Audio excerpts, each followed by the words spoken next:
Yes, sir.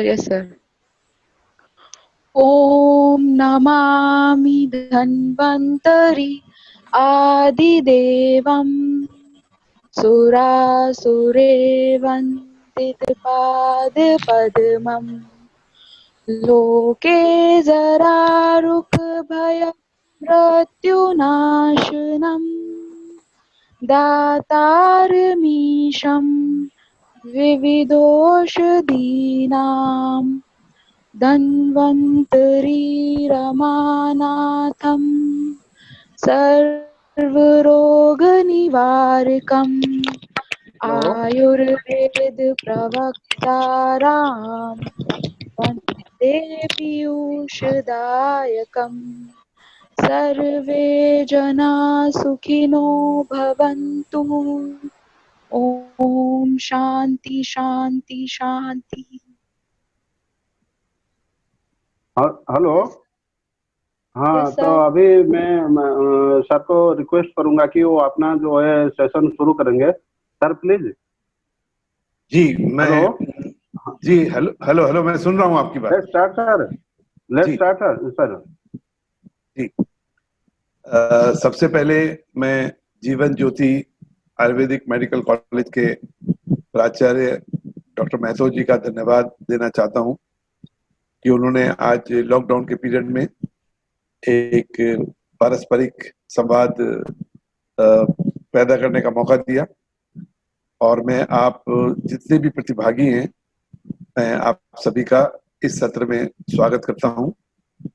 और जब मुझे महतो साहब ने बोला कि मैं कोई टॉपिक बताऊं, तो मैं नहीं जानता कि आप कौन से सत्र के छात्र हैं, कि बीएमएस फर्स्ट ईयर के हैं कि फाइनल के सर हैं कि इसमें सभी से है सर, ऑलमोस्ट सभी हाँ, तो सेटअप है।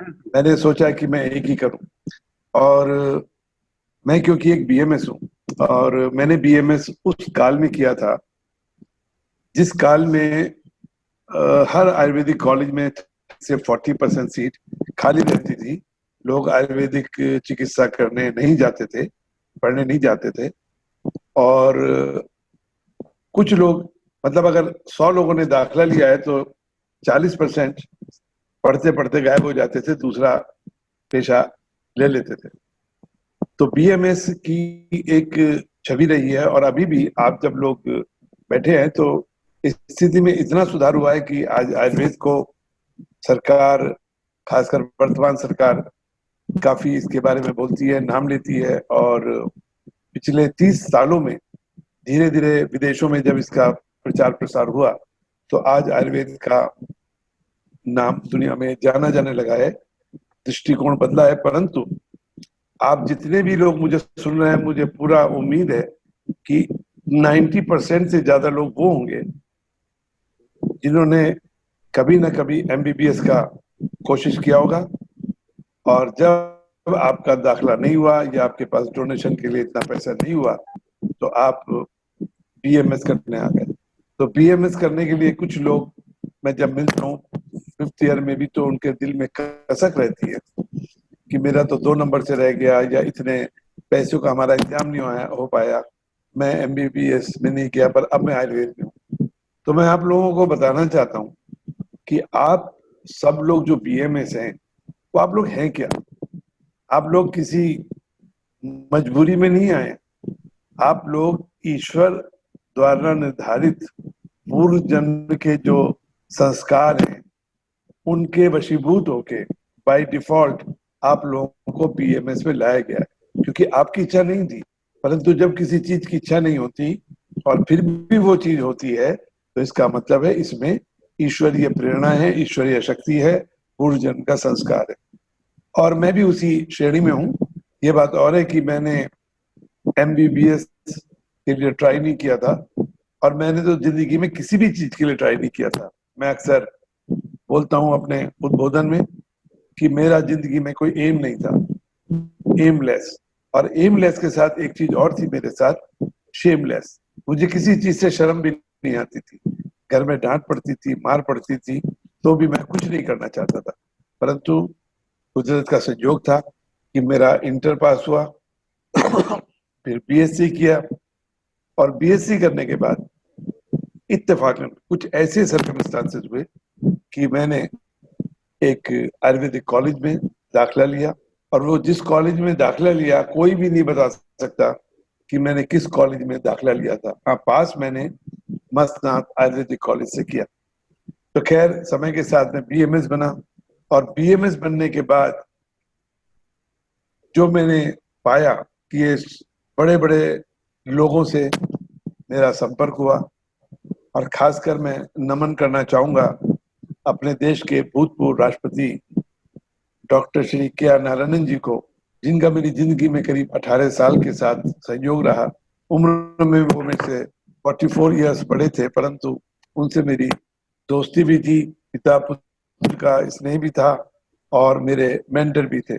तो उन्होंने मेरे अंदर जो गौरव पैदा किया बीएमएस का, क्योंकि वो बहुत विद्वान थे, बड़े अच्छी बातें बताते थे, तो उसमें मैं एक प्रसंग देना चाहूंगा कि उन्होंने जब मेरे यहाँ एक रिसर्च फाउंडेशन का उद्घाटन हुआ, तो उन्होंने एक महात्मा गांधी जी के लेख का उल्लेख किया कि 1925 में 1925 आजादी से बहुत पहले गांधी जी ने हरिजन नाम के अखबार में एक लेख लिखा, और उस समय के जो वैद्य लोग थे, जो कि क्लासिकल वैद्य थे, उनको उन्होंने क्रिटिसाइज किया कि उन लोगों को आयुर्वेद के परंपरागत ज्ञान को आज की दुनिया में, जो उस समय की दुनिया में जो आधुनिक विज्ञान है, आधुनिक चिकित्सा शास्त्र है, उसके साथ कंबाइन करके एक मरीजों के हित में, खासकर भारतीय परिप्रेक्ष्य में एक ऐसी चिकित्सा प्रणाली पैदा करनी चाहिए जो कि लोगों के फायदेमंद हो।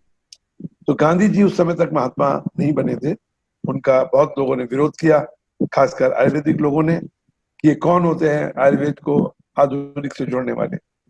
पर गांधी जी के बारे में जो लोग जानते हैं वो बताते हैं कि वो एक कन्विक्शन के आदमी थे, बहुत सोच समझ के बोलते थे, और जो बोलते थे वो करते थे। अब गांधी जी ने कुछ समय के बाद एक लेख फिर लिखा हरिजन में, और इस बार उन्होंने जो पहले कहा था उसको तो सही ठहराया ही। उन्होंने उस समय के एलोपैथिक डॉक्टर जो सिविल सर्जन होते थे उनको टारगेट करते हुए बोला कि हमारे सिविल सर्जन्स को परंपरागत आयुर्वेद के ज्ञान को आपस में जोड़कर एक हिंदुस्तान की आवाम के लिए जो चीज जरूरी है वो पैदा करनी चाहिए। तो दोनों को उन्होंने कहा कि कम क्लोजर, और उसका नाम था BIM, bachelor of Indian medicine. ये उनका सपना था। खैर उनका सपना तो एक उन्होंने लेख लिया। उनके एक सिपहल सार थे जिनका नाम है भारत रत्न पंडित मदन मोहन मालवीय जी, और गांधी जी के उस सपनों को साकार करने के लिए मदन मोहन मालवीय जी ने काशी हिंदू विश्वविद्यालय की नींव रखी, और उसका उद्देश्य था कि जहां पर आधुनिक और परंपरागत चिकित्सा शास्त्र को जोड़ते हुए एक ऐसी पौध पैदा की जाए जो कि भारत की जनमानस के लिए चिकित्सा कर सके। तो ये बीएमएस की व्युत्पत्ति है। एक बीएमएस का मतलब है bridge between Ayurveda and modern science. जो मैं बोलता हूँ, हम वो लोग हैं जो कि क्लिष्ट भाषा में लिखी हुई अंग्रेजी के शास्त्र को भी पढ़ सकते हैं और परंपरागत आयुर्वेद को भी पढ़ सकते हैं, और जब इन दोनों को मिलाते हैं तो उससे मरीजों को फायदा होता है। तो मैंने यही रास्ता अपनाया, और एक डॉक्टर केन उडुपा नाम के वरिष्ठ आयुर्वेदज्ञ हुए हैं काशी हिंदू विश्वविद्यालय में। उन्होंने आयुर्वेद में 3 चीजों की वकालत की थी कि एक तो जैसा आयुर्वेद है कि आयुर्वेद का ही डायग्नोज, आयुर्वेद का ही इलाज, परंतु वो आज के इलाज में संभव नहीं है क्योंकि आज की जनता को वो क्लिष्ट संस्कृत के सूत्र, क्लिष्ट भाषाएं समझ में नहीं आती हैं। दूसरा मॉडल था कि जिसमें मॉडर्न का डायग्नोसिस हो और आयुर्वेद की चिकित्सा हो, और तीसरा मॉडल था कि आयुर्वेद का डायग्नोसिस हो और मॉडर्न की चिकित्सा हो। तो मैंने इसमें से डॉक्टर केन उडुपा जी का जो दूसरा वाला मॉडल है कि उसमें आधुनिक विज्ञान का डायग्नोज लिया है और आयुर्वेद की चिकित्सा ली है, और ये करते हुए ब्रिजिंग पैदा की है। और उस ब्रिज से बहुत सारी चीजें मेरे पास चल के आई। मैं स्लाइड्स के माध्यम से आपको दिखाना चाहता हूं कि पहली है एक अपॉर्चुनिटी। तो इंडिया दुनिया में एक ही ऐसा देश है जहां पर एलोपैथी के साथ आयुर्वेदा, यूनानी, सिद्धा, होम्योपैथी, नेचुरोपैथी, योगा एक चिकित्सा पद्धति के तौर पे मौजूद है। मेरा दुबई में, ओमान में और यूगोस्लाविया में ऑफिस रहा है। मैंने वहां पे एग्जाम पास किए, रजिस्ट्रेशन कराए, परंतु कहीं पर भी मुझे चिकित्सक का दर्जा नहीं मिला। मैं पैरामेडिकल था, तो वहां पर मैं इलाज नहीं कर सकता था। इलाज के नाम पर किसी की मसाज कर दो या कुछ खाने पीने की चीजें बता दो, परंतु हिंदुस्तान में हम एक चिकित्सक हैं, हम किसी भी बीमारी का इलाज कर सकते हैं। जो हमारे पास आएगा तो हमारी यहाँ पर प्रतिष्ठा एक चिकित्सक के तौर पे, और ये केवल आज की तारीख में हिंदुस्तान में मौजूद है। बहुत लोग विदेश जाना चाहते हैं, विदेश जाना कोई बुरा नहीं है, परंतु विदेश में जाके आप चिकित्सक नहीं है, एक पैरामेडिकल के तौर पे। और इसका जो यूनिक फीचर है कि आयुर्वेदा और यूनानी की जो ग्रेजुएट है वो अपनी दवा स्वयं निर्मित भी कर सकते हैं। शेड्यूल 1 में जो किताबें हैं उसमें से लेकर किसी भी तरीके से बना सकते हैं। मिसाल के तौर पर त्रिफला एक शास्त्रीय औषधि है, परंतु यदि मैं एक वैद्य हूं तो मैं क्या कर सकता हूं कि त्रिफला में हरड़, बहेड़ा, आंवला बराबर बराबर डलते हैं, परंतु मैं अगर अपनी प्रैक्टिस में उसमें 3 भाग हरड़, 2 भाग बहेड़ा और 1 भाग आंवला मिलाता हूँ, उसका कोई भी नाम देके मैं अपनी बुद्धि के हिसाब से मरीज को दे सकता हूँ। मेरे ऊपर कोई भी बंदिश नहीं है, क्योंकि वो मैंने अपनी चिकित्सा में अपनी सूझबूझ से मरीज के लिए दिया है। पर ये घटक उस शेड्यूल 1 की बुक के होने चाहिए, बाहर के नहीं होने चाहिए। तो ये एक यूनिक फीचर है कि आप अपनी औषधि बना के अपनी कल्पना शक्ति के हिसाब से, अपनी चिकित्सकीय बुद्धि के हिसाब से इलाज कर सकते हैं। ये इम्यूनिटी एलोपैथिक डॉक्टर को नहीं है। उसको जो दवा उसके फार्माकोपिया में लिखी है उसके अलावा वो कुछ नहीं कर सकता। दूसरा फीचर है कि आप जो भी कर सकते हैं उसको डॉक्यूमेंट कर सकते हैं। डॉक्यूमेंट मीन्स मैंने ये वाली दवा बनाई, इस मरीज को दी और उसको मैंने आंकड़ा लिखा, क्या फायदा हुआ, क्या नुकसान हुआ, तो हम उसको कर सकते हैं। तो आपके डॉक्यूमेंटेशन हो गया। और डॉक्यूमेंटेशन करने के बाद जो है वो जीसीपी गाइडलाइन है, गुड क्लिनिकल प्रैक्टिस गाइडलाइन, उनको हम कर सकते हैं। और अब मैं बताना चाहूंगा कि ये जब 2 कानून हमारे पास मौजूद थे, मैं जब बीएससी कर रहा था तो मैं एक ऐसे घर में पैदा हुआ हूँ जहाँ पर रस चिकित्सा होती थी। मेरे पिताजी एक रस वैद्य थे और परंपरा के अनुसार से, क्योंकि वो भी डिग्री तो थी, परंतु उन्होंने अपना ज्ञान एक गुरु महाराज जी से लिया था और वो अपनी दवाइयां बनाते थे। मेरी माँ शशिमुखी उनका साथ देती थी और वो दवा बना के इलाज करते थे। तो उस वातावरण में मेरा जन्म हुआ और इसी बीच में मैंने फॉर्मल एजुकेशन, इंटर, बीएससी और बीएमएस किया। तो इसके बाद धीरे धीरे मुझे पता चला कि जो मेरे पिताजी द्वारा चिकित्सा की जा रही है उसमें कुछ लोग बहुत अच्छी तरह से ठीक होते हैं, बहुत सारे लोग ठीक नहीं होते हैं। फिर मैंने उसको माइक्रो किया कि कौन से ठीक होते हैं, कौन से लोग नहीं ठीक होते हैं, और जो लोग ठीक होते हैं उनको मैं पकड़ के बैठ गया। उसमें कुछ मेरिट थे, कुछ डीमेरिट थे, और इसके बीच में मैंने एक संवाद स्थापित किया पिताजी की परंपरागत आयुर्वेद में और आज के चिकित्सा शास्त्र में, जो कि मेरी डिग्री है। और इसको मैं बताना चाहता हूँ इस मॉडल के द्वारा। आप सभी लोग साइंस बैकग्राउंड के हैं, इंटर सबने पास किया है। आप लोगों ने मेंडल का नाम सुना होगा। मेंडल कौन थे? वो एक चर्च के फादर थे। चर्च के बैकयार्ड में उन्होंने मटर के, लाल मटर, सफेद मटर के ऊपर जो अनुभव किया कि उन्होंने देखा कि लाल मटर के बीज अचानक सफेद हो जाते हैं, फिर धूप पीढ़ी के बाद लाल हो जाते हैं, कभी गुलाबी हो जाते हैं। तो उन्होंने अपने वर्षों के अनुभवों को आंकड़ाबद्ध किया, डॉक्यूमेंट किया, और जब पेपर लिखा, उनकी मृत्यु के 20 साल बाद किसी ने फिर पेपर लिखा, तो उसको लिखे हुए को जब देखा गया तो पता चला कि आनुवंशिकी गुण होते हैं। उससे पहले इसके बारे में कोई नहीं जानता था। तो ऑब्जर्वेशन ऑफ ए फादर जो कि बायोलॉजिस्ट नहीं थे, उससे क्या बना? आनुवंशिकी बना, हेरिडिटरी बना। और आज का जो डीएनए है, आज का जो आरएनए है, जो भी हम जेनेटिक की बात करते हैं उसके बीच में, तो ये मॉडल था पॉजिटिविज्म का। पॉजिटिव मीन से ऑब्जर्वेशन, न्यूटन की ऑब्जर्वेशन, जेम्स वॉट की ऑब्जर्वेशन, मैग्नस की ऑब्जर्वेशन और इसी में फ्लेमिंग की ऑब्जर्वेशन से पेनिसिलिन का आविष्कार आप सभी लोग जानते हैं। नाइट्रस ऑक्साइड एक डेंटिस्ट थे बोस्टन के, उन्होंने लाफिंग गैस पर काउंटर पर देखा कि एक आदमी हंस रहा है और उसकी टांग में कोई चोट लगती है, जोरदार खून निकल रहा है पर फिर भी हंस रहा है, तो उसकी ऑब्जर्वेशन से एनेस्थीसिया बना। तो दुनिया में जितने भी आविष्कार हुए हैं, चाहे वो डार्विन थे, चाहे वो आर्किमिडीज थे या गैलीलियो थे, वो सब ऑब्जर्वेशन के तहत आए और नीचे जाके एक्सपेरिमेंट के द्वारा थ्योरी बदल गया। परंतु पिछले कुछ दशकों में जब पश्चिमी लोगों ने उस ऑब्जर्वेशन से थ्योरी बना के तकनीक डेवलप करी, पैसा बनाया, उन्होंने बड़ी चालाकी से इस सूत्र को उल्टा कर दिया। आप बोलते हैं कि नहीं, पहले बोर्ड रूम में कंसेप्ट होगा, फिर उसके ऊपर रिसर्च होगी और रिसर्च होने के बाद वो दवा थ्योरी में बदली जाए, वो थ्योरी में बदली जाएगी, तो वहां से वो बाजार में आएगी। पर वो जो रास्ता था ऑब्जर्वेशन का, वो सस्ता रास्ता था, और ये जो थ्योरी से ऑब्जर्वेशन का रास्ता था, ये है 2.2 बिलियन का, 15 साल का। इसका मतलब है कि भारत जैसा देश, ये छोटे मोटे देश कभी रिसर्च की बात ही नहीं कर पाएंगे, क्योंकि ना नौमन तेल होगा, ना राधा नाचेगी, हमारे पास कभी पैसा नहीं होगा। पर क्योंकि मैं आज हिंदुस्तान में हूँ, हिंदुस्तान में रजिस्टर्ड हूँ और मैं यहाँ के कानून के हिसाब से दवा बना के मरीज को दे सकता हूँ, तो मैंने पॉजिटिव का जो मॉडल है, जो कि डॉक्टर कॉम्टे का मॉडल है 19th सेंचुरी का, इसको मैंने अपनी प्रैक्टिस में इनकॉर्पोरेट किया।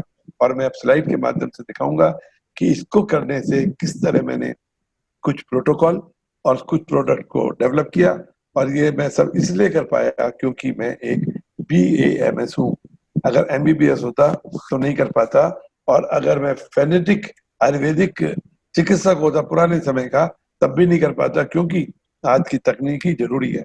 आज जब मैं आपसे बात कर रहा हूँ तो इसमें भी तकनीकी है, पर ये तकनीकी आयुर्वेदिक तकनीकी नहीं है, ये वैश्य की तकनीकी है कि आज इस गर्मी में कहाँ पर आप अलीगढ़ में बैठे हैं और मैं उत्तराखंड के रुद्रपुर में बैठा हूँ, और हम सब लोग अपने घर में बैठे बैठे बात कर रहे हैं। तो मैं समझता हूँ कि लॉकडाउन की ये एक बहुत बड़ी उपलब्धि है कि हम जो लोग दिन भर सेमिनार कॉन्फ्रेंस के लिए भागते रहते थे, अब हम अगर बात ही करनी है, एक दूसरे को देखना ही है, समझना ही है, तो विज्ञान के इस नए जो टेक्नोलॉजी है उसके साथ हम काम कर सकते हैं। तो मैं आपको 1 by 1 अपने एक्सपेरिमेंट दिखाता हूँ। तो सबसे पहले मैं बात करूंगा एक्यूट प्रोमाइलोसिटिक ल्यूकेमिया की।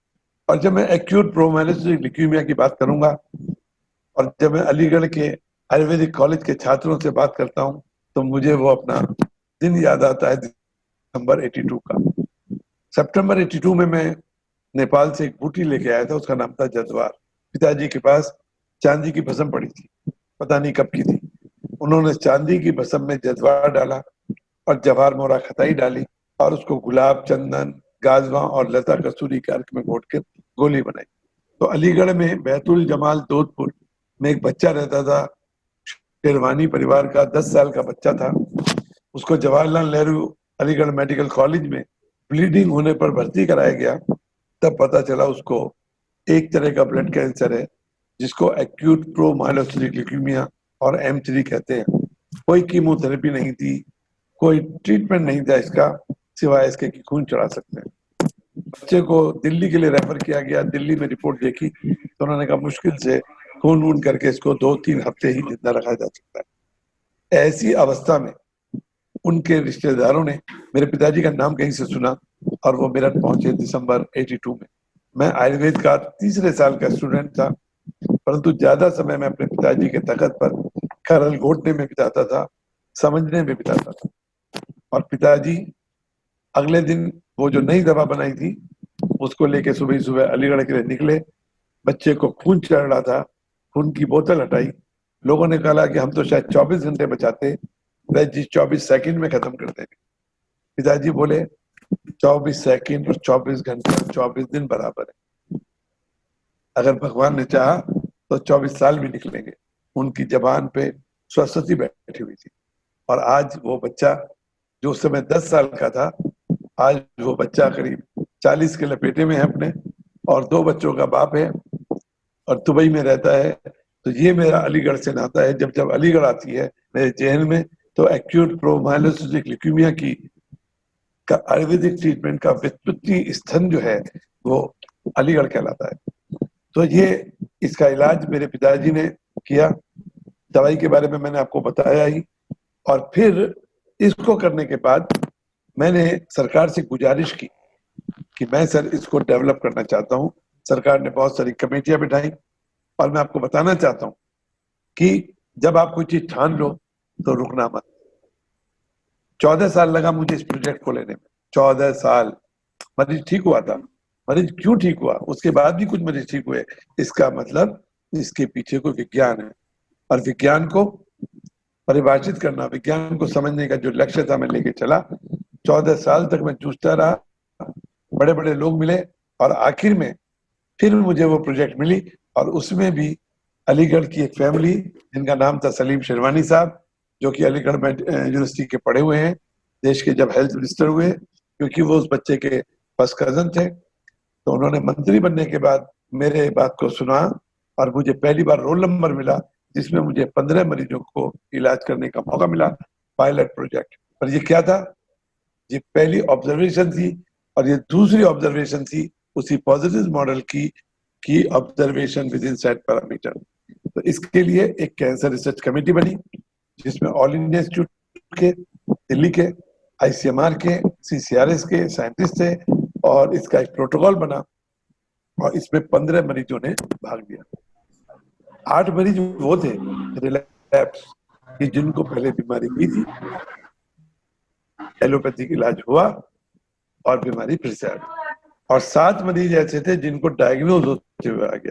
तो आप लोग कई बार ये सोचते हैं कि लोग आयुर्वेद में सबसे बाद में आते हैं, नहीं, यहाँ पर 7 मरीज ऐसे थे जो डायग्नोज होते आए थे। आप अपनी गुडविल पैदा करेंगे, क्रेडिबिलिटी पैदा करेंगे, तो लोग आएंगे, क्यों नहीं आएंगे। तो इन 15 मरीजों का इलाज हुआ और इनका जो टेस्ट का पैरामीटर था वो वही टेस्ट का पैरामीटर था जो कि मॉडर्न मेडिसिन का होता है, बोन मैरो और ब्लड टेस्ट। हमने इसमें प्रकृति को नहीं देखा, हमने उनकी दोषों को भी नहीं देखा, क्योंकि रस शास्त्र कहता है न रोगाणाम न दोषाणाम न दुक्षाणाम परीक्षित न देशस्य न कालस्य कार्य रस चिकित्सके। उस सिद्धांत पर हमने काम किया कि चांदी मज्जा में पाई जाती है और क्योंकि ऐसा कर चुकी है तो किया। तो 90 दिन के इलाज के बाद इनमें से 4 मरीज पहले महीने में गुजर गए, क्योंकि इसमें डेथ रेट बहुत हाई होता है ब्लीडिंग की वजह से, तो मरीज बहुत जल्दी मृत्यु को प्राप्त होते हैं। परंतु ईश्वर की कृपा से 11 मरीज 90 दिन का इलाज पूरा कर सके और 90 दिन के इलाज के बाद उनमें बीमारी का कोई ट्रेस नहीं पाया गया। फिर इनको 3 साल तक देखा गया, इसमें कोई ट्रेस नहीं पाया गया और इसके बाद इस दवा को पेटेंट कराया गया। फिर बहुत लंबे समय तक जद्दोजहद के बाद लास्ट ईयर सीसीआरएस ने 1,27,00,000 रुपए की प्रारंभिक बजट से इस दवाई का साइंटिफिक डेवलपमेंट किया है। तो एक वैद्य बालेंदु प्रकाश एक बीएमएस, पहले चिकित्सक बना, साथ में मैन्युफैक्चरर बना, फिर चिकित्सक बना और रिसर्चर बना और अब वो फॉर्मुलेशन मैनेजर बना। तो कौन बना? बीएमएस। तो बीएमएस एक रिसोर्स पर्सन हुआ। दूसरी ये कहानी ऑब्जर्वेशन की, NIH national institute of health USA, इनके पास है cancer case series, best cancer case series. हमने इसके तहत 13 मरीजों को दिया और आप देख सकते हैं कि कोई मरीज 10 साल से, कोई 8 साल से, कोई 15 साल से, कोई 16 साल से इस अलग अलग तरह के कैंसर से पीड़ित था, जो इलाज से ठीक हुआ। हमने वहां पर सबमिट किया, परंतु एनआईएच ने जो छापा है, आप इसको देख सकते हैं, मेरा नाम डालें, एनआईएच डालें, तो आपको नेट पर एक पेपर मिलेगा। उनको कुछ भी समझ में नहीं आया ये मेटल क्या होती है, कैसे होती है, परंतु हमारी ऑब्जर्वेशन ने अपना स्थान बनाया। और आज जब भी इंडो यूएस कोई मीट होती है कैंसर के ऊपर, उसमें हमारे इस कार्य को प्रमुखता के साथ डिस्कस किया जाता है।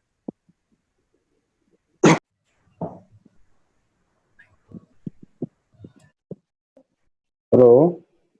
हाँ, आ गए आप लोग? हाँ सर, स्टार्ट करिए सर, प्लीज स्टार्ट सर।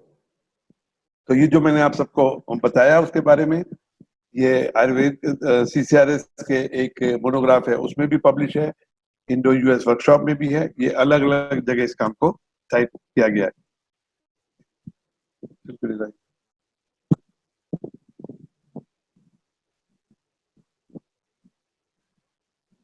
अब मैं एक दूसरी, अभी तो हमने बताया चिकित्सा प्रोटोकॉल एक्यूट पीएमएल का, अब हम बताएंगे कि कैसे एक बीएमएस ने एक प्रोडक्ट डेवलपमेंट करने में मदद करी। तो आप सभी लोगों ने, चाहे आप पहले साल के क्यों ना हो, पूर्णवा मंडूर आयुर्वेद की एक बड़ी उत्कृष्ट औषधि है जिसका वर्णन चरक संहिता में भी है। ये रस औषधि है और इसमें 20 जड़ी बूटी है और एक मंडूर बसम है। तो इसके बारे में शास्त्रों में लिखा है कि पांडु रोग, मंदाग्नि, अर्श, प्लीहा और यकृत के रोग के साथ शोथ रोगों को दूर करती है। तो ये परंपरागत ज्ञान मिला, इसकी जो एक भाषा लिख दी गई, परंतु हम आधुनिक विज्ञान को पढ़ के बीएमएस करने आते हैं। ठीक है कि एक जमाना था कि चांद में बुढ़िया चरखा काटती थी या खरगोश रहता था, परंतु विज्ञान ने परिभाषित किया कि ना बुढ़िया है, ना चरखा है, ना खरगोश है। ये जैसे एक धरती ग्रह है, उसी तरह चांद भी एक है और वहां पर भी सब कुछ है, चीजें थोड़ी अलग हो सकती हैं, तो भ्रांति खत्म हुई। तो हम जब बीएमएस बनते हैं, हमें परंपरागत रूपी शास्त्र मिलता है, परंतु हम क्योंकि विवेचना करते हैं तो हमने उसको रिवैलिडेट किया। मैंने भी यही काम किया। हमने डिफरेंट एक्सपेरिमेंटल एंड क्लिनिकल इस शास्त्रीय औषधि पे की पुनर्नवा मंडूर पर, और तब हमको पता चला कि पुनर्नवा मंडूर एक hepatoprotective, antifibrotic, anti inflammatory, immunological, detoxifying properties है। और इसके करने से ये देखिए, ये CCL4 एक ऐसा मॉडल है जिससे चूहों में इंजरी पैदा की जाती है। तो इसमें इसने बताया है कि ये 100% रिजनरेशन होता है। फिर दूसरी, एक स्टडी करने के बाद हमको किसी कंक्लूजन पे नहीं पहुंचना चाहिए। अगर रिजल्ट बहुत अच्छे हैं तब इसको दोबारा रिपीट करना चाहिए। तब इसको दोबारा रिपीट कराया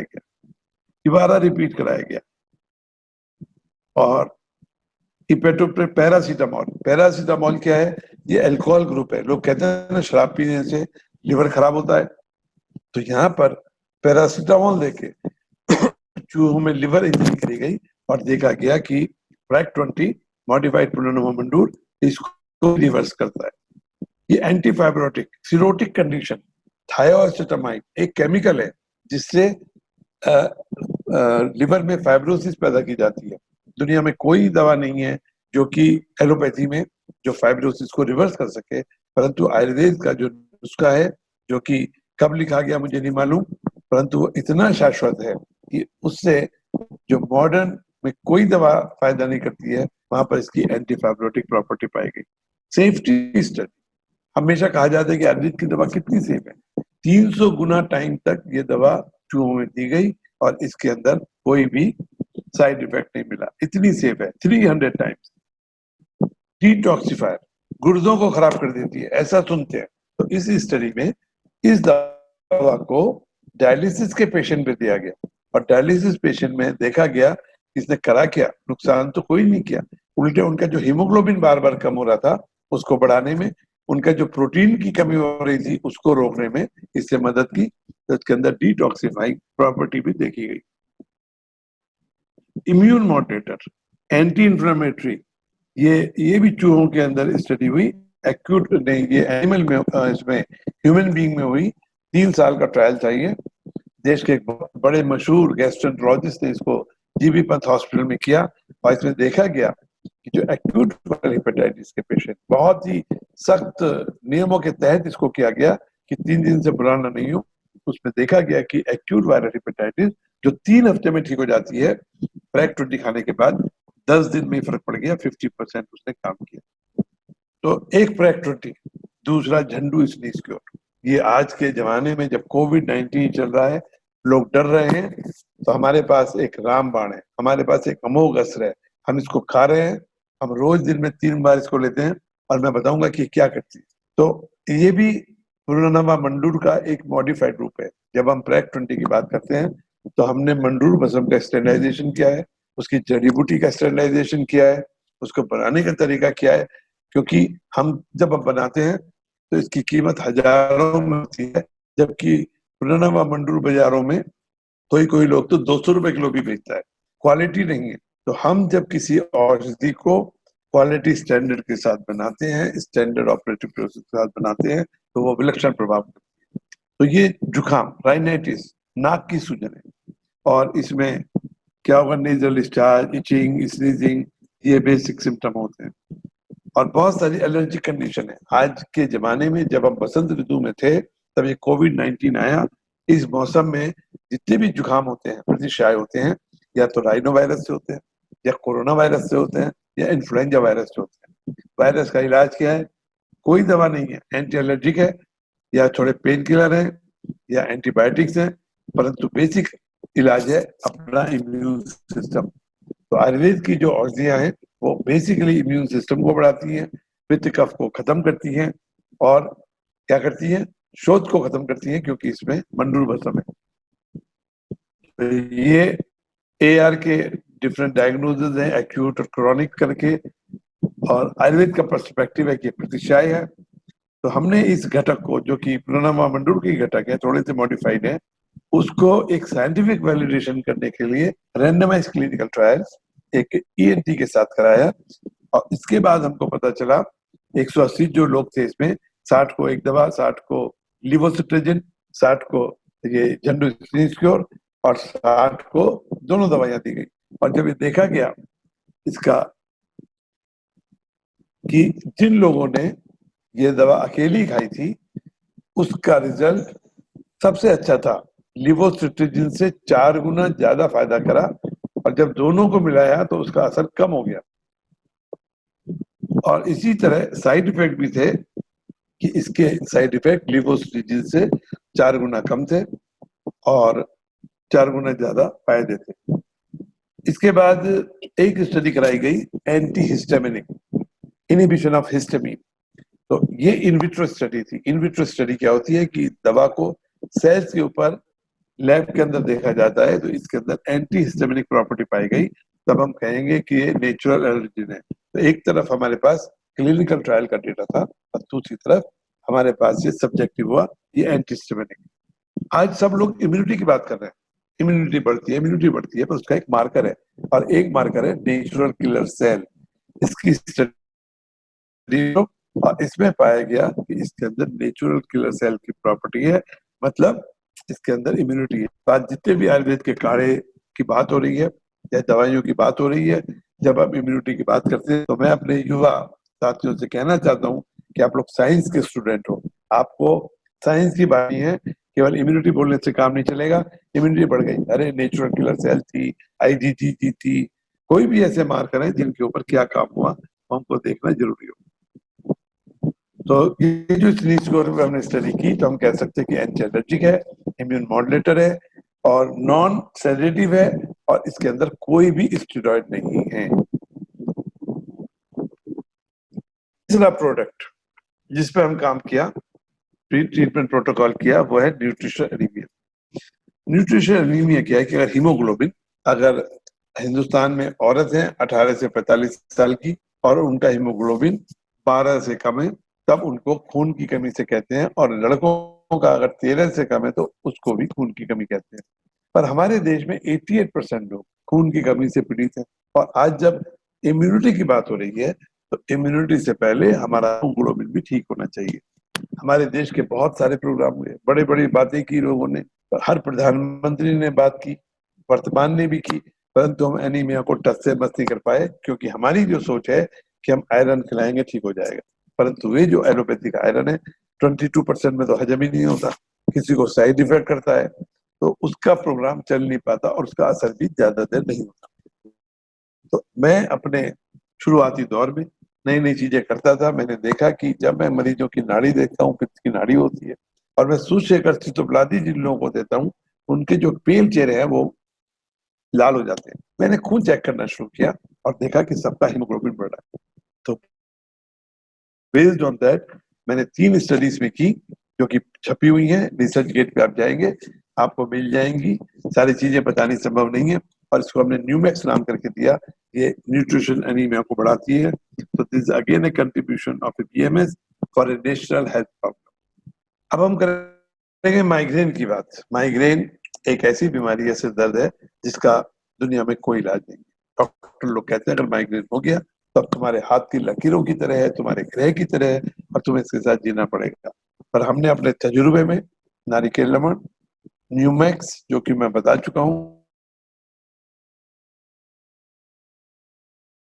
किए हुए डाइट और लाइफ स्टाइल के साथ मरीजों को पूरी तरीके से ठीक करने में संभव है। और हमने अपनी जो ऑब्जर्वेशन स्टडीज हैं इनको लगातार डॉक्यूमेंट करके लंदन में, अमेरिका में, स्वीडन में छापा में पेश किया इंटरनेशनल फोरम पर, और इसके साथ साथ अपने रिसर्च पेपर भी हम छापते चले गए। और इसका नतीजा ये हुआ कि हमने 2012 में दिल्ली के ऑल इंडिया इंस्टीट्यूट के न्यूरोलॉजी विभाग में पहली बार एक मौका पाया जहां पर रैंडमाइज क्लिनिकल ट्रायल हुआ। तो आज जब कोविड के ऊपर भारत सरकार के 3 विभाग मिलकर काम कर रहे हैं, तो वो कोई पहली बात नहीं थी। पहली बात हुई थी एपीएमएल की, दूसरी बात हुई थी एनीमिया की, और तीसरी बात हुई है माइग्रेन की। पर माइग्रेन की बात में एक चीज ये हुआ कि इसका इलाज पूरा एक न्यूरोलॉजिस्ट ने किया, और उन्होंने ऑल इंडिया इंस्टीट्यूट में किया। और इसके बाद जो उन्होंने स्टडी दी है, उन्होंने लिखा है कि 5 साल तक की जो स्टडी चली थी, इसमें उन्होंने लिखा है कि आयुर्वेदिक दवाई सिग्निफिकेंटली मोर इफेक्टिव है। तो इसके बाद हम आएंगे नेक्स्ट, पेनक्रेटाइटिस। और ये देखिए कर कौन रहा है, एक बीएमएस। ना मैं गैस्ट्रोलॉजिस्ट हूँ, ना मैं न्यूरोलॉजिस्ट हूँ, ना मैं हिमेटोलॉजिस्ट हूँ, ना मैं हिपेटोलॉजिस्ट हूँ। मेरी एक छोटी सी डिग्री है बीएमएस, पर मेरी बेसिक अंडरस्टैंडिंग है कि मैं आयुर्वेद भी समझता हूँ और साइंस भी समझता हूँ, और दोनों को मिला के काम कर सकता हूँ। तो पेनक्रेटाइटिस दुनिया में एक लाइलाज बीमारी, जिसका कोई इलाज नहीं। एक बार हो गई तो प्रोग्रेशन होता ही जाएगा, रुकेगा ही नहीं जब तक मृत्यु ना हो जाए। तो हमने इसके लिए क्या किया है कि एक फॉर्मूला है जो कि मेरे पिताजी के हाथ से डेवलप हुआ था। अब बाप और बेटे रिले रेस कैसे होते हैं, जहां पर पिताजी छोड़ते हैं वहां पर बेटा लेके चल देता है। तो मुझे सौभाग्य मिला कि मेरे पिताजी के पास काम था, और उस काम को मैंने किया। तो उन्होंने 70 के दशक में एक दवा बनाई थी कॉपर मरकरी सल्फर के साथ, जो 3 साल में बनती है। उससे उन्होंने पैनक्रियाज के मरीज को ठीक किया था, और उसको करते करते हम यहाँ तक पहुंचे। परंतु मेरा फर्ज क्या था, एक दवा तो बन ही रही है, उसको मैं दे रहा हूँ, क्या यही करना है जैसा कि अक्सर लोग करते आए हैं? हमने कहा नहीं, साइंस क्या है। तो आप देखेंगे कि लाल और नीले रंग का जो है ये कॉपर और मरकरी है। पर जैसे जैसे हमने इसमें पुट पाक किया, ये मिनरल फॉर्म में बदल गया, इसमें पीक्स बढ़ती चली गई। तो ये हमारा पहला था। और इसे करने के बाद हमने ये जो लास्ट है, लास्ट 4 जो नीचे की तरफ है, ये 3 सैंपल हमने बनाए, और तीनों सैंपल बनाने के बाद पता चला कि ये हमारा फार्मूला है, इसको हमने पेटेंट कराया है। आज हम कह सकते हैं कि हमारी जो दवा है उसमें कोई भी फ्री मेटल नहीं है, कोई भी मरकरी नहीं है, कोई भी कॉपर नहीं है, कोई भी गंधक नहीं है। इसके बाद इसकी सेफ्टी स्टडीज इंपॉर्टेंट है। तो ओईसीडी गाइडलाइन पर एक्यूट, सब एक्यूट, क्रॉनिक टॉक्सिसिटी इसमें कराई गई है, जिसमें दवा एब्सोल्युटली सेफ पाई गई है। और एक्सपेरिमेंटल स्टडी, आपके लोग ठीक हो रहे हैं, ठीक हो रहे हैं, हम बोल रहे हैं कि साहब हमारे मरीज ठीक हो रहे हैं, परंतु उससे काम नहीं चलेगा। आप साइंस के स्टूडेंट, साइंस पढ़ के आए हो, तो हमने इसको चूहों में एल-आर्जिनिन देके इसको पैदा कराया गया बीमारी को। और जब इस दवा को दिया गया तो 2 स्टडी से पता चला कि इसमें जो है पेनक्रेटाइटिस को प्रोटेक्टिव प्रॉपर्टीज हैं। पर जब भी आपको स्टडी करते हैं आपको कुछ नई चीजें मिलती हैं। हमको पता चला कि 3 मिलीग्राम से 4 मिलीग्राम के बीच में अगर दवा दी जाती है पर केजी बॉडी वेट के हिसाब से, तो ये दवा पेनक्रेटाइटिस ठीक करती है। कम देंगे या ज्यादा देंगे तो बीमारी को बढ़ा देती है। ये दूसरी स्टडी है। अब आज की तारीख में जब मैं आपसे बात कर रहा हूँ, 965 मरीज हमारे पास आ चुके हैं। और जब भी आप ये डेटा बनाएंगे तो मेरी गुजारिश है कि आप लोग ईमानदारी से बात करिए। आप देखिए, इसमें हमारे पास 965 में से 17 मृत्यु हुई है। मैंने देश में आयुर्वेद के बहुत बड़े बड़े सेमिनार देखे, दुनिया में कोई भी अपनी नेगेटिव रिपोर्ट नहीं बताता है। अरे भाई, क्या दिक्कत है? इस बीमारी में 55% लोग अमेरिका में मर जाते हैं, हिंदुस्तान में 85% लोग मर जाते हैं 15 सालों से होते हैं। तो हमारे पास पिछले 23 साल में मरने वालों की संख्या कुल 17 है, 2% है। तो कहाँ 55% अमेरिका का, कहाँ 85% हिंदुस्तान का, और कहाँ 2% हमारा नंबर है। एक जमाना था जब लोग आयुर्वेद की दवा खाते थे पर शुरू नहीं करते थे, डर लगता था, इतना नाम नहीं था। हमारे पास करीब 24 लोग ऐसे हैं जिन्होंने दवा ली पर दवा शुरू नहीं की, वो भी हमारे डेटा में है। कुछ लोग हैं जिन्होंने दवा शुरू की और फिर किसी वजह से छोड़ दी, वो भी हमारे डेटा में है। पर हम क्या देख रहे हैं कि 965 में से 462 मरीज, जो कि 50% से भी ज्यादा है, वो लोग एक साल की दवा खा के ठीक हो चुके हैं। Very good. और 315 लोग हैं जो अभी इलाज पर मौजूद हैं। तो अगर हम ओवरऑल रिजल्ट देखेंगे तो हम देखेंगे कि 70% लोग इस बीमारी से पीड़ित हैं। और किसी भी नई दवा के बारे में जो कि दुनिया में नहीं जानी जाती है, अगर वो 10% लोग वो भी फायदा करते तो पोटेंशियल है। यहाँ पर 70% सक्सेस रेट इस बीमारी का अभी तक दिखाई दे रहा है। और ये स्लाइड के द्वारा मैं दिखाना चाहता हूँ इम्पैक्ट कि आप देखेंगे कि नंबर ऑफ अटैक आयुर्वेदिक इलाज से पहले एक साल में जो मरीज हैं, ये करीब 473 मरीज हैं, इनका 1752 था, वो घट के 103 रह गया है। 90% अटैक की फ्रीक्वेंसी कम हुई है। और उसी तरह हॉस्पिटलाइजेशन भी जहाँ 1087 में था, कुल 37 में रह गया। मतलब दर्द आया पर वो अपने यहाँ पर कम हो गया। ये अपने आप में एक बहुत बड़ी उपलब्धि है। हम इनके चीजों को 2-2-3 दिन करके पेपरों को बाहर छापते आए। एक है इमेजेस की, इमेजेस में कहते हैं कि इसमें चेंजेस आते हैं। हमने 259 मरीजों का ये डेटा है, देखा है कि जिसको भी इलाज हुआ उसमें किसी को भी इस बीमारी का प्रोग्रेशन नहीं होता है। रोग की पुनरावृत्ति न हो, रोग की पुनरावृत्ति को रोकना आयुर्वेद के चिकित्सा का सबसे बड़ा गुण है। तो इसमें आप देखिए 965 में से 473 मरीजों ने इलाज पूरा किया है। और 473 में से जिन मरीजों ने 20 साल पहले इलाज पूरा किया वो ठीक है, 15 से 20 वाले ठीक हैं, 19 से 25। और इन 473 में से 11 मरीज हैं जिसमें से 6 मरीजों की डेथ हुई और 5 को रिलैप्स हुआ। तो आप फिर देखेंगे कि 476 में से 11 कितने हुए, करीब 2.5% मरीज हैं जिनको फायदा नहीं हुआ। ये चिकित्सा शास्त्र के हिसाब से बहुत बड़ी उपलब्धि है।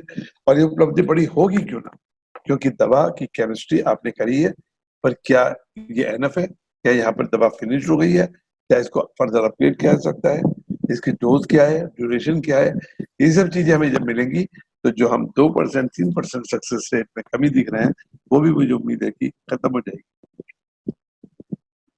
एक वैद्य, एक बीएमएस समाज का हिस्सा है। हम राजनीति भी करते हैं, आज कितने सारे बीएमएस राजनीति में, पर केवल राजनीति नहीं करते हैं, हम इलाज करते हैं, हम रोजगार पैदा करते हैं, हम अपनी आवाज बुलंद करते हैं।